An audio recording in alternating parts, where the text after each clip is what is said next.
Bonjour et bienvenue, très heureuse de vous retrouver pour Cannes 14h sur la plage Magnum du Festival de Cannes. On est sur la croisette, une croisette mouillée, trempée, qui a été victime d'un orage incroyable il y a à peu près une petite demi-heure, mais bon. On va dire que nous sommes bénis des cieux parce que l'orage s'est arrêté et que le soleil, presque de retour en tout cas, il nous fait on a un petit sursis pour faire cette émission. Bienvenue à nos invités aussi, qu'on reçoit aujourd'hui. Invitée de Cannes 14h, la comédienne Laetitia Doche. Bonjour et merci. Le délégué général de la Semaine de la Critique, Charles Tesson. Bonjour. Bonjour. Et merci d'être là, Charles. Vous êtes aussi critique de cinéma, historien du cinéma, mais là, on vous reçoit en tant que délégué général de la Semaine de la Critique. Dans la deuxième partie de cette émission, également l'actrice Lolita Chama et puis le réalisateur Emmanuel Finkiel, qui vont nous parler de l'Œil d'Or, qui est une section qui récompense les documentaires au Festival de Cannes. On débute tout de suite donc avec nos premiers invités. Laetitia, on vous reçoit pour le très sensible et très apprécié Nos batailles. C'est le deuxième film du réalisateur franco-belge Guillaume Senez. Il est sélectionné à la Semaine de la Critique. Il a été présenté en projection spéciale. Également avec nous, donc Charles Tesson, je vous le disais, historien du cinéma, délégué général de cette Semaine de la Critique. On va voir avec vous, Charles, peut-être les différences entre... Parce qu'on s'y perd un petit peu. Une quinzaine de réalisateurs, un certain regard, caméra d'or, Semaine de la Critique. Vous allez nous expliquer un petit peu si on peut faire la différence entre tout cela. Mais d'abord, on regarde un extrait de ce très joli film, Nos batailles. Regardez qui est là.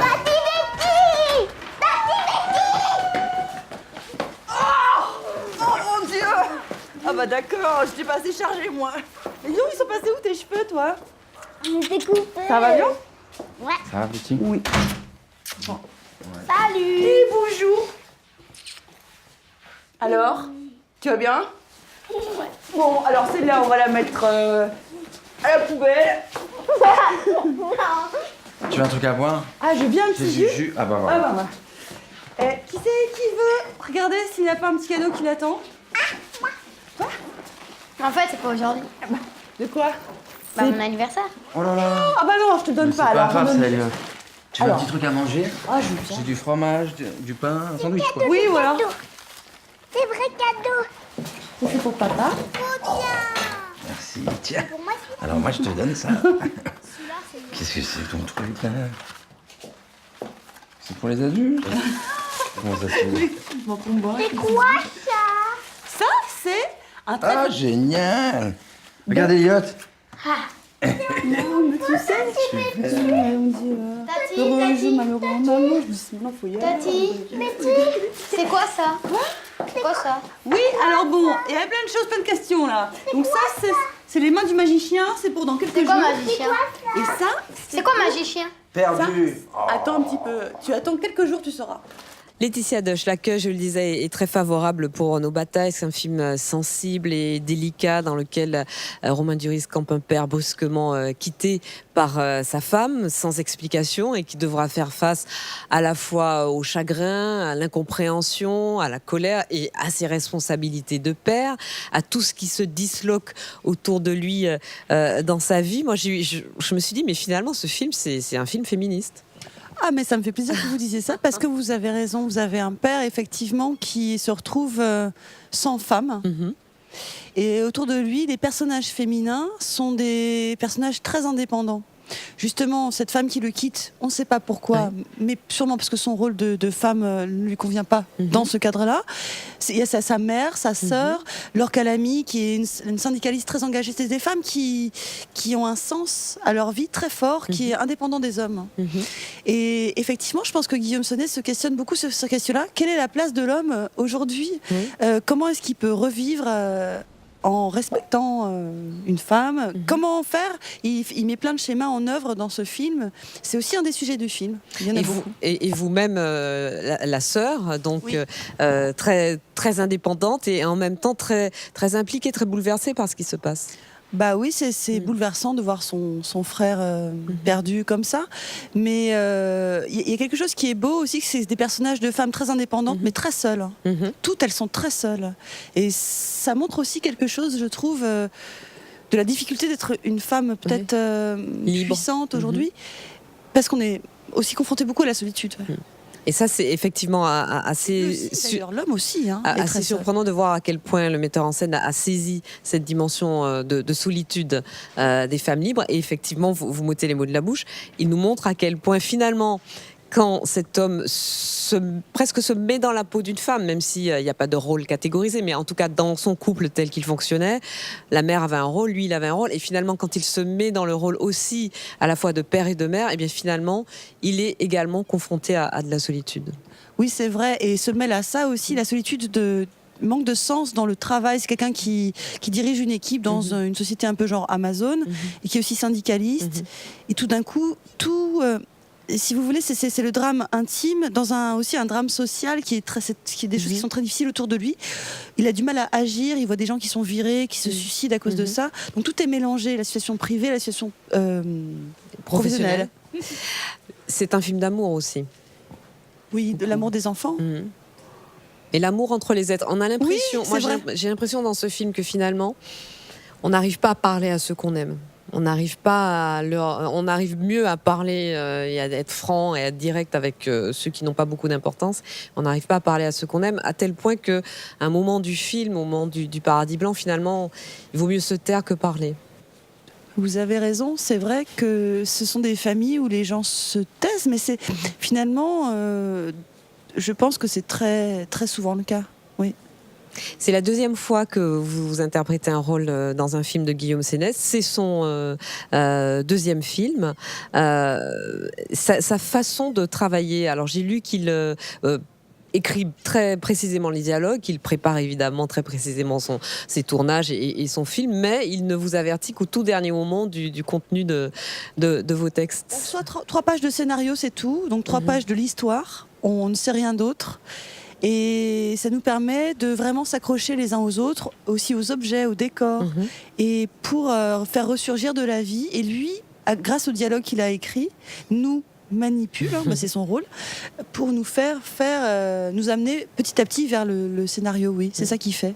Charles Tesson, est-ce que vous voyez, vous qui avez vu tant de films et qui connaissez si bien le cinéma, est-ce que vous voyez une différence dans l'intensité du film, dans sa sensibilité, son rythme, dans le jeu des acteurs, du fait de cette méthode de travail de Guillaume Sénès ? Oui, ça se sent.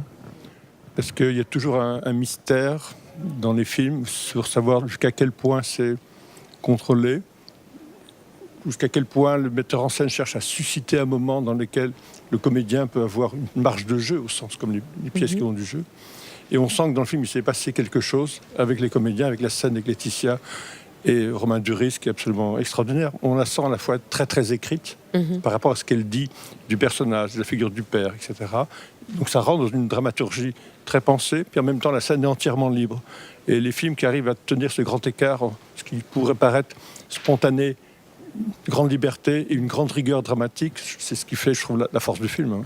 Et vous diriez aussi que c'est un film féministe écrit par un homme ? Et ce qui est très intéressant, je trouve, c'est que le héros interprété par Romain Duris est comme une sorte de figure intouchable, c'est-à-dire un leader syndical engagé, etc. Et il est engagé dans l'usine, mais il y a un angle mort dans sa vie qui est le travail à la maison, quoi. Et quand tout d'un coup la femme disparaît, et c'est magnifique, on la voit d'ailleurs dans une scène avant s'évanouir, c'est une scène prodigieuse, on ne la voit pas venir celle-là non plus. Et tout d'un coup là, il mesure que c'est un autre chantier, une autre bataille, si je puis dire. Et ça, c'est très fort, la façon dont tout d'un coup il prend une figure un peu intouchable de syndicat noble, comme le père d'ailleurs, qui fait référence dans votre scène, et comment tout d'un coup une femme disparaît. C'est à la fois une disparition affective, mais c'est une disparition d'une zone de travail que lui doit assumer. C'est ça qui est fort dans le film. Et qu'il doit apprivoiser, apprendre, explorer. Avec les enfants, tout. Il doit tout réapprendre. Le travail et l'affectif. C'est quand même pas mal. Oui, ça fait pas mal de chantiers. C'est du boulot, comme on dit, c'est du travail. Ça fait pas mal de boulot. En tout cas, le film, je le disais, a reçu un accueil très très favorable sur la Croisette. Charles Tesson, donc ce film fait partie de la sélection de la Semaine de la Critique, dont vous êtes le délégué général. Il était présenté en projection spéciale. Il fait pas partie de la compétition. Et c'était important pour vous qu'il figure dans la sélection ? Oui, on est beaucoup. J'avais beaucoup aimé déjà Keeper, parce que on voit qu'il est travaillé par des vraies questions. Oui, le premier film, pardon. Sur la question de l'irresponsabilité d'être père, est-ce que c'est pas trop jeune ? Et là aussi sur les responsabilités et tout, et l'irresponsabilité. Enfin, c'est très bien. Et nous, la vocation, on a 7 films dans la compétition, pardon, et c'est plutôt des découvertes, c'est-à-dire des premiers films ou des deuxièmes Oui, films. parce que la semaine s'intéresse au premier et deuxième film des réalisateurs, en court et en long c'est métrage. notre règle, et c'est notre règle et c'est notre esprit, parce que c'est notre vocation. Et en compétition, plutôt des premiers films ou des deuxièmes dont le premier n'a pas été montré à Cannes ou n'a pas été distribué en France. Par contre, comme celui-ci avait été découvert à Locarno, avait été distribué en France, avait été remarqué, c'est en soi un événement et on voulait le mettre dans les séances spéciales pour le mettre en valeur, parce que le film, on l'a vu très tôt et il nous a vraiment plu, quoi. Alors justement, en séance spéciale, il y a 3 films, Wildlife, dont Wildlife et Nos batailles. Qu'est-ce qui préside au choix? Est-ce qu'il y a un fil conducteur entre les différents films des séances spéciales? Le fil conducteur, il est un peu inconscient, mais on le voit une fois qu'on a choisi les films et il nous rattrape, si je peux dire. Et cette année, c'est très frappant le nombre de films qui parlent justement de disparition. Fouga, c'est aussi une femme qui a disparu, qui est amnésique et qui revient chez elle, mais qui ne sait pas pourquoi elle est partie. C'est un peu la version féminine de l'idiot de Dostoïevski. Et sa folie interroge la place justement de la femme au foyer. Donc c'est très frappant tout ça. Dans Wildlife de Paul Dano, qui a fait l'ouverture avec Carey Mulligan, là c'est un homme qui s'en va, pompier, Jane Gyllenhaal, pour son travail, et c'est elle qui doit assumer son rôle, son émancipation et tout. C'est un très beau film. Et il y a beaucoup de films qui, cette année quand même, qui touchent au domestique, à l'intime, mais l'intime dans une dimension presque sociétale, de travail, de fonction, comme dans Nos batailles. Et je trouve ça intéressant que ce sujet-là arrive dans le cinéma, et on le retrouve dans plein de films différents. Alors, la semaine de la critique donc sélectionne des premiers et des deuxièmes films de réalisateurs. Pour nos téléspectateurs qui ne feraient pas forcément la différence entre les différentes sélections, alors il y en a beaucoup, mais ne serait-ce qu'un certain regard, la quinzaine et la semaine de la critique. Je vais vous faire l'historique vite fait. D'abord, la sélection officielle Cannes. La première section parallèle, historiquement parlant, c'est la semaine en 1962. Parce que Cannes, on ne le sait pas, à l'époque, c'était comme le prix de l'Eurovision, les Oscars. Chaque pays avait une commission qui choisissait un film qu'ils envoyaient à Cannes. L'Italie, le Japon, le Mexique. Et Cannes choisissait les 20 films parmi tous ces pays. Cannes avait envoyé Truffaut, Les 400 coups, La Nouvelle Vague, des jeunes de 27 ans, Godard. Mais les autres pays, il y avait ça aussi en Angleterre, en Italie, Bertolucci, au Japon, en Tchécoslovaquie, en Pologne, au Brésil. Mais ces pays-là ne choisissent pas ces jeunes cinéastes. Et Fabre Lebret a eu l'intelligence de dire, c'est dommage, donc il faut créer, il a demandé à l'association des critiques de créer une section dédiée au premier et au deuxième. Est arrivé ensuite la quinzaine, par rapport à mai 68 et la contestation. Est arrivé ensuite Gilles Jacob, qui a eu la bonne idée de créer aussi un certain regard, et aussi la Caméra d'Or, pour généraliser et inciter un intérêt pour le premier film dans toutes les sections. Voilà. Eh bien voilà, merci pour cette petite mise à niveau pour ceux de nos téléspectateurs qui ne connaîtraient pas forcément toutes les sections et leur fonctionnement. Laetitia a un projet ? Oui, là, je prépare un spectacle avec un cheval, j'écris des pièces, et puis je répète ça. Et puis après, je vais tourner avec Julien Rapneau et François Damiens cet été. Eh bien, merci à tous les deux. Très bonne fin de festival. À Cannes, il se passe plein de choses tous les jours. Pour ne rien rater de l'essentiel de la journée, nous avons jeté notre Mistigris sur la croisette. Mistigris, c'est le nom de code de notre reporter. Regardez ce qu'elle nous a rapporté des dernières 24 heures sur la croisette. Excusez-moi, je cherche Jean-Luc Godard, vous l'avez vu? Bonjour. Bonjour. Est-ce que vous avez vu Jean-Luc Godard?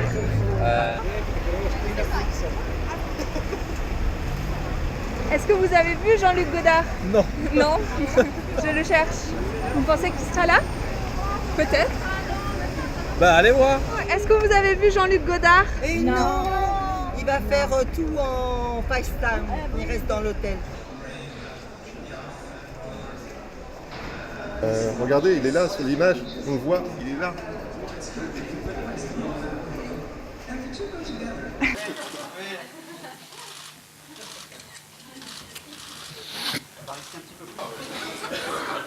Voilà, merci aux photographes d'avoir réalisé cette performance de prendre en photo un téléphone. En fait, c'est Jean-Luc Godard, il est là alors? Kind of. Ouais, son image.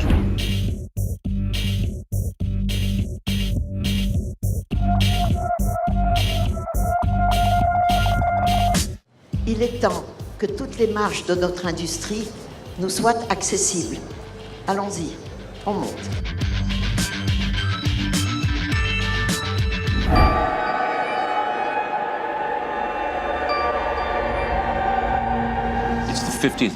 le 50e anniversaire de ce film extraordinaire, ce chef-d'œuvre de Stanley Kubrick cette année. Quand Thierry a su que je travaillais sur ce que j'appelle moi une version non restaurée en fait, ça veut dire que je suis allé dans le laboratoire avec Warner Brothers, on a regardé les éléments d'origine, on a dit pourquoi on ne ferait pas une version en 70 mm, une copie en 70 mm à partir de ces éléments d'origine pour donner à un public de 2018 l'expérience qu'ils auraient pu avoir en 68. This mission is too important for me to allow you to jeopardize it.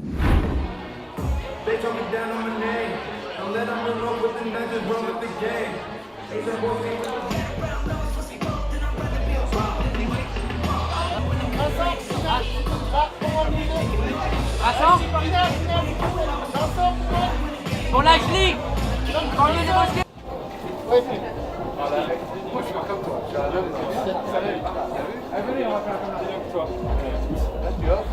Allez, c'est parti. J'ai vu des talons pendant la séance et seulement un smoking. Mais beaucoup de gens qui ont dû enlever leurs chaussures.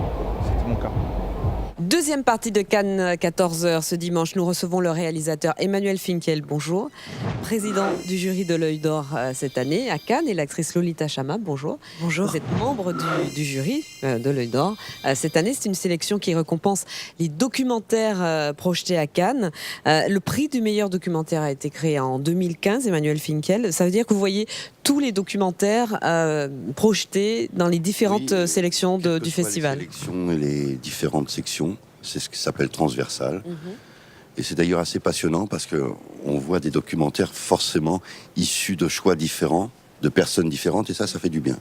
Et donc vous voyez combien de films au total, grosso modo ? 17. 17 films, là vous en êtes à 6. 7, pas la moitié.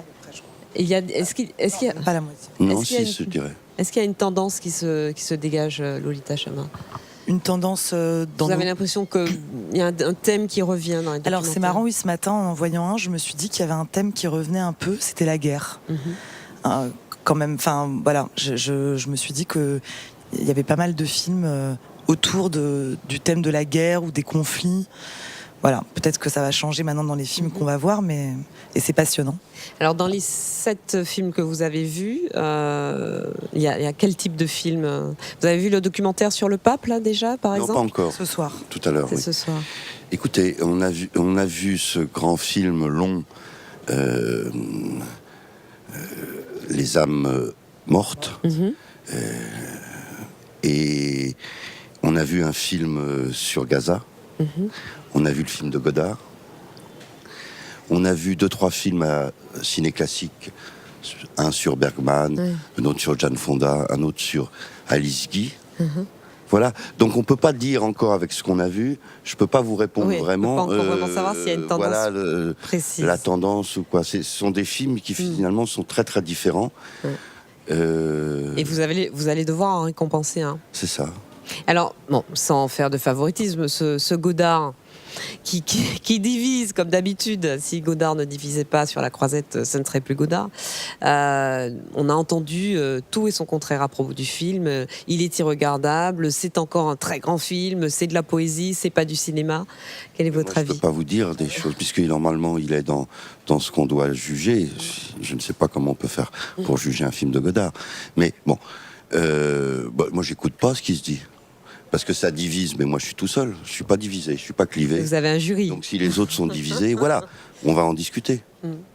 Alors, effectivement, ne prenons pas parti pour un ou un autre des documentaires que vous voyez. Découvrons ensemble plutôt une bande-annonce qui nous présente quelques-uns des films.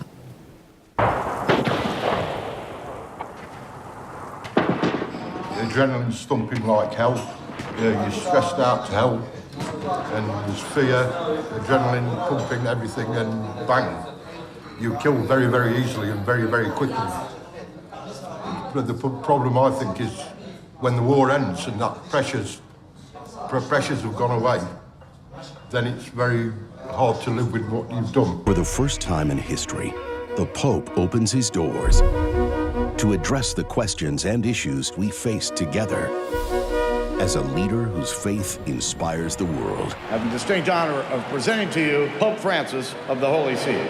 Buonasera. From award-winning director Wim Wenders.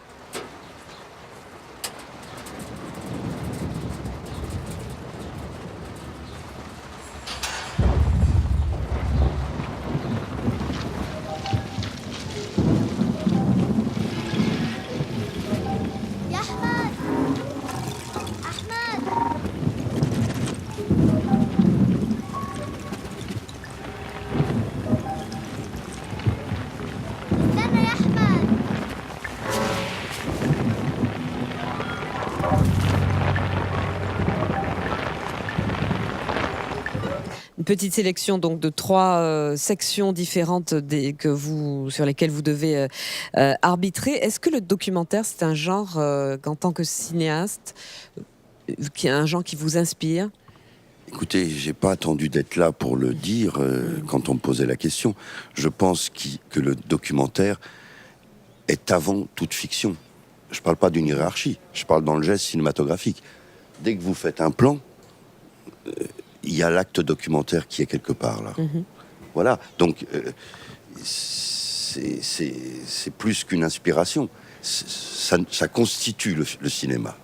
Donc vous confirmez le fait que le film documentaire soit aussi du cinéma à part entière. Mais je suis même choqué par votre question, pardon. Non, mais c'est une question qui s'est posée, par exemple, quand Michael Moore a obtenu la Palme d'Or, on se posait la question de savoir si c'était vraiment du cinéma ou si oui, mais c'était c'est de la parce que vous essayez de plaquer vos propres catégories, vous essayez de comprendre, et vous déballez vos angoisses. J'entends encore, j'ai été voir un film, tu vas voir un film, non, je vais voir un documentaire. Oui. Ça suffit. Bien sûr que le cinéma, je vous dis, derrière tout film, il y a l'acte documentaire. Alors, c'est pas la question, c'est pas de savoir si le documentaire c'est du cinéma. Je vous dis, le cinéma c'est du documentaire. Lolita Chama, sur cette distinction qui s'opère encore parfois. Non, je suis complètement d'accord avec Emmanuel. Enfin, c'est pas pour, mais c'est vrai que moi j'ai toujours pensé que même les films de fiction, en effet, c'était des documentaires sur les acteurs. Enfin, filmer, c'est un acte documentaire. Donc, je me dis pas que je vois des documentaires. Je me dis que je vois des films avec des formes différentes, comme d'ailleurs dans la fiction pure. Il y a plein de formes de fiction pure. Donc, c'est la même chose dans le documentaire et c'est ça qui est passionnant. Après, parfois, c'est vrai que de moi-même, comme ça, je vais peut-être voir moins de documentaires instinctivement. Et ce qui est formidable là, dans le fait d'être dans ce jury, c'est que j'en vois plein d'un coup. Voilà. Mais est-ce que vous n'avez pas quand même l'impression tous les deux, alors sans vouloir vous enfoncer, Emmanuel Finkiel, que le documentaire garde une image un peu comme un cinéma d'une sous-catégorie, comme faisant partie d'une sous-catégorie de cinéma. Il n'a pas la même place sur la scène du festival. On voit bien que c'est une section particulière, cette section documentaire est quand même assez rare. Bon, alors je pense évidemment au Monde du silence de Cousteau ou à Fahrenheit de Michael Moore. Bon, c'est assez rare que les documentaires soient récompensés de la Palme d'Or. Oui, et c'est devenu même de plus en plus rare dans la mesure où, si vous voulez, tout d'un coup, le cinéma documentaire, c'est un cinéma qui est affranchi du théâtre. Vous comprenez ? Or, force est de constater que le cinéma mainstream qui se constitue chaque année se rapproche de plus en plus de l'art dramatique et du théâtre. Alors, quand vous posiez la question tout à l'heure, est-ce que c'est du cinéma ? C'est d'autant plus du cinéma que c'est affranchi de tout ce qui n'en est pas. Après, de savoir dans la réception que ça demeure une sous-catégorie, je ne peux pas vous dire le contraire, c'est une réalité. C'est une réalité à la sortie des films, sur les scènes de festivals, etc., etc. C'est justement ça qui est peut-être intéressant dans la démarche de faire un prix. C'est d'abord de susciter le désir chez les cinéastes de faire des documentaires avec l'horizon que leur film sera regardé, mais aussi c'est une incitation pour tous les acteurs, et y compris pour les médias, de dire, mais au fond, est-ce que le cinéma documentaire n'est pas ce merveilleux miroir qui peut nous faire avancer ? Alors, il y a encore une autre forme avec le film En guerre qui sera présenté, le film de Stéphane Brisé qui sera présenté cette semaine. Alors là, il s'agit d'une fiction, mais en très très grande partie inspirée de faits réels, sans qu'ils soient tout à fait situés, ces faits-là, mais on sait qu'ils se sont produits à de nombreuses reprises. Un groupe de salariés qui se bat contre la délocalisation de son site industriel de travail. Il y a un travail très précis du scénario, des dialogues et évidemment du jeu des acteurs et des actrices dans ce film pour restituer quelque chose de très réel. Personnellement, j'ai eu la sensation presque de regarder plus un documentaire qu'une fiction. Écoutez, ça, je peux pas vous dire, j'ai pas vu le film. Tout ce que je peux vous dire, c'est que je sais encore faire la différence, et je ne sais pas si c'est le cas là, mais je sais faire la différence entre du champagne et du Canal Dry. Même si le Canal Dry prend les bulles et les allures, des bulles très documentées. Hein, voilà, je n'en sais rien. Lolita Chama, est-ce que réaliser un documentaire, c'est quelque chose qui vous intéresserait ? Pour l'instant, je me suis pas posé la question, mais bon, tout peut encore changer. Je pense que j'ai réalisé un court-métrage il y a quelques années et là j'écris un film plus long. Comme ça me vient plutôt d'écrire une fiction, mais ça rejoint la discussion qu'on avait tout à l'heure, dans le sens que ce qui me vient d'écrire, comme c'est proche de ma vie, il y a quelque chose de documentaire. Voilà, donc le cinéma, de toute façon, quand il est intime aussi, se rapproche du documentaire. Voilà, même si ce qui me vient est forcément plus fictionnalisé, mais je pense que la frontière est compliquée et c'est ça qui est bien. Eh bien, merci à tous les deux d'avoir fait un détour par le plateau. Bon, là, on est au sec, mais dans un Cannes très pluvieux, par le plateau de Cannes 14h.